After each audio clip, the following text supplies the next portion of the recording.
শ্রীশ্রীমা সারদা দেবীর অমৃত কথা। মাকে সর্বদাই জপ করতে দেখা যেত। শেষ বয়সে শরীর যখন দুর্বল, অধিকাংশ সময় যখন বিছানায় শুয়ে কাটাতেন, তখনও জপের বিরাম ছিল না। রাতেও ঘুমোতেন খুব কম, জপ করেই কাটাতেন।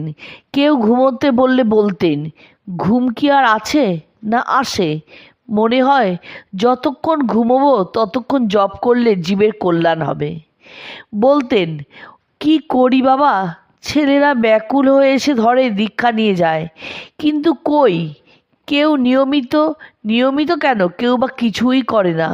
তা যখন ভার নিয়েছি তখন তাদের আমাকে দেখতে হবে, তো তাই জপ করি আর ঠাকুরের কাছে তাদের জন্য প্রার্থনা করি, হে ঠাকুর, ওদের চৈতন্য দাও, মুক্তি দাও। এই সংসারে বড় দুঃখ কষ্ট, আর যেন তাদের আসতে না হয়। মা বলেছিলেন, দেখো সব বলে কিনা আমি রাধু রাধু করেই অস্থির, তার উপর আমার বড় আসক্তি। এই আসক্তিটুকু যদি না থাকতো তাহলে ঠাকুরের শরীর যাওয়ার পরে দেহটা থাকতো না।